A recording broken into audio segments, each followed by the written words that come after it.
नमस्कार दोस्तों, मेरा नाम दीपक सारस्वत और आप देख रहे हैं पुलिस की आवाज न्यूज। विषय सोचने वाला और बहुत गंभीर विषय है।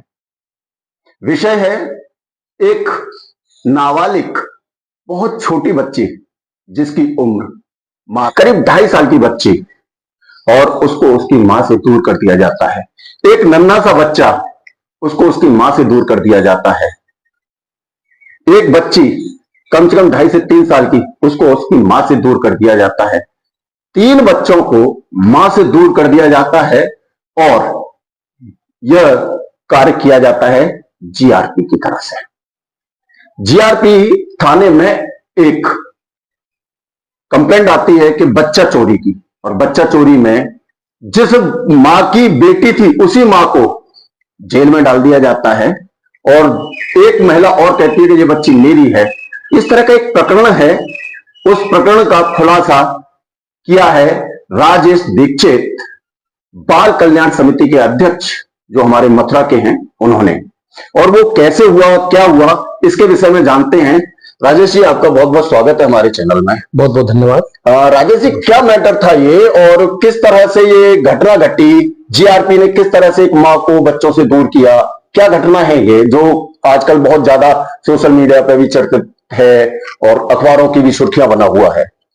दरअसल में मथुरा रेलवे स्टेशन के पास से एक बच्चा चोरी होता है और उस बच्चे की मां बच्चा चोरी की एफआईआर थाना जीआरपी मथुरा जंक्शन में दर्ज कराती है। एफआईआर दर्ज होने के 9 महीने बाद थाना जीआरपी पुलिस एक महिला को लेके आती है और उसके साथ एक बच्ची भी होती है 2.5-3 साल की, और उसको बच्ची कहती है ये वही बच्ची है जो चोरी हुई थी रेलवे स्टेशन से, और जो महिला थी उसको जेल भेज देती है। वो कहती है ये बच्चा चोर गिरोह का सदस्य है, ये बच्चा चोर है। तो मैं आपको यहां रोकूंगा कि क्या किसी भी जगह कंप्लेंट आती है, ठीक है, कंप्लेंट आने के बाद विवेचक को उसकी जब तक जानकारी पूरी न एकत्रित कर ली जाए तो किसी भी निर्णय पर नहीं जाया जाता है। तो क्या यहां कोई ऐसी भूल हुई कि गुड वर्क के चक्कर में, अपने नंबर बढ़ाने के चक्कर में कुछ जल्दबाजी नहीं की गई? नहीं, संभवतः हो सकता है कि जल्दबाजी या भूल तो नहीं कह सकते, क्योंकि जो महिला शिकायतकर्ता थी जी, जो मुकदमा अपराध संख्या 8/23 की बादिया थी जी, उसने भी कहा कि ये बच्ची मेरी है। ओके, अच्छा, एक महिला ने ये कहा जिसके पास बच्ची थी कि ये महिला मेरी है, बच्ची मेरी है। हाँ। और जिसकी बच्ची थी उसकी तो थी, वो तो कहेगी बच्ची। अच्छा अच्छा अच्छा, तो फिर क्या घटना घटी, क्या घटनाक्रम रहा? फिर उसके बाद में ये बात है 11/10/2023 की। 11/10/2023 को जीआरपी से विवेचक एक महिला को और एक बालिका को हमारे पास लेके आते हैं और कहते हैं कि ये उक्त मुकदमा अपराध संख्या 8/23 की अपहृत बच्ची है और ये इसकी मां है फूलवती, तो इस बच्ची को इस मां की सुपुर्दगी में देने की कृपा करें, हमें प्रार्थना पत्र देती है। तब हमें ये सोशल मीडिया के माध्यम से पता लगता है कि इस बच्ची के लिए कोई और भी परिवार कोर्ट कर रहा है कि बच्ची मेरी है। तो हम विचार करने के बाद पूरी समिति इस निर्णय पर लेती है कि बालिका को बाल गृह में आवासित कर देते हैं और पूरे सभी जो उस मुकदमे के दोनों पक्ष से, यानी उधर 2 पत्नी उधर 2 पत्नी और बच्ची, 5 लोगों के डीएनए कराने का आदेश देती है 16/10/2023 को। 16/10/2023, ठीक। उसके बाद डीएनए रिपोर्ट बनाने के लिए लगभग 4 बार रिमाइंडर भेजे जाते हैं जीआरपी को।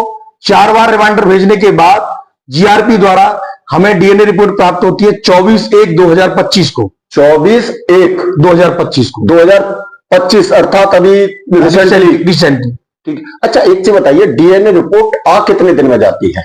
डीएनए रिपोर्ट में तकरीबन एक 3-4 महीने लगते हैं, कम से कम 3 से 4 महीने। हम मिनिमम 5 महीने 6 महीने रख लेते हैं।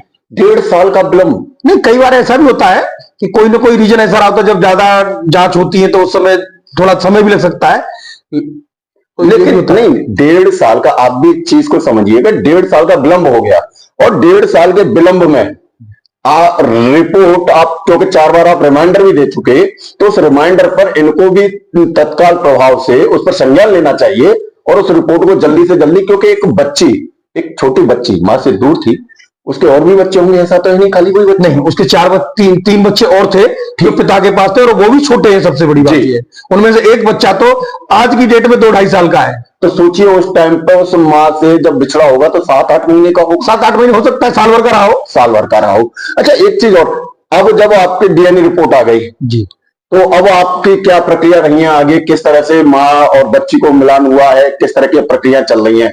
दरअसल में डीएनए रिपोर्ट हमें 24/1/2025 को प्राप्त हुई, और विवेचक द्वारा डीएनए रिपोर्ट के साथ जो प्रार्थना पत्र दिया उसमें ये कहा गया कि मुझे डीएनए रिपोर्ट 31/10/2024 को प्राप्त हुई है। 31/10/2024 को प्राप्त होने के बाद ही विवेचक द्वारा 2 महीने 24 दिन डिले से देरी करते हुए हमें डीएनए रिपोर्ट उपलब्ध कराई गई। और जैसे ही हमें डीएनए रिपोर्ट प्राप्त हुई उसके बाद हमने तुरंत लगातार प्रयास किए हैं कि बच्ची अपने परिवार को यानी माँ के पास पहुंचे या पिता के पास पहुंचे। पिता किसी कारण से मथुरा आ नहीं पाया था, इस कारण से पिता को दे भी नहीं सकते, आइडेंटिफिकेशन चक्कर था, इसलिए माँ के पास पहुंचाने का प्रयास किया जा रहा है, और आज बच्ची माँ के पास पहुंच भी गई। अब बच्ची माँ के पास पहुंच गई है, ये तो बहुत सुखद पल है। लेकिन अब देखिए एक न्याय प्रक्रिया वैसे तो, क्योंकि वहां तो जो जाता है वो तो सबूतों के आधार पर है, लेकिन कहीं ना कहीं एक निर्दोष महिला ही है इस टाइम, उसको 2-2.5 साल जेल हो गए, 1.5-2 साल हो गए जेल में। 1.25 साल सवा साल हो गया जेल में। बच्चों को मां से बिछड़ना हो गया। जिस महिला ने ये रिपोर्ट लिखाई थी कि ये बच्ची मेरी है, क्या अब उसको सजा मिलेगी इसकी? नहीं, दरअसल में हमने माननीय जिलाधिकारी महोदय को पत्रचार किया है, और उसमें लिखा है उक्त प्रकरण में दोषी समस्त लोगों के विरुद्ध मुकदमा पंजीकृत कठोर कार्रवाई की संस्तुति की गई है हमारे द्वारा। तो उसमें निर्धारित तौर से महिला भी दोषी है, क्योंकि उसने भी जीआरपी को भ्रमित किया, उसने भी कहा कि सर ये बच्ची मेरी है, तो निर्धारित तौर से दोषी वो भी है। अब क्या दबाव रहा हो, इस पर क्या कंडीशन रही होगी, ये तो जब वो पेश होगी जब ही पता लग पाएगा। नहीं, अक्सर हमने देखा है प्रकरण जो आते हैं, क्योंकि हम लोग भी, आप भी जानते हैं, मीडिया वाले सब लोग कहीं ना कहीं प्रकरण देखते हैं, जब पैसे वालों के प्रकरण होते हैं, क्योंकि मैं ऐसा नहीं है कि मैं बहुत ऐसा तथ्य और ऐसी चीज छेड़ रहा हूं आपके सामने कि अगर यही कुछ पैसे वालों का तथ्य होता, पैसे वालों का मैटर होता, तो पूरी जांच करेंगे साहब, उसके बाद अरेस्ट करेंगे, उसके बाद सारी चीजें करेंगे।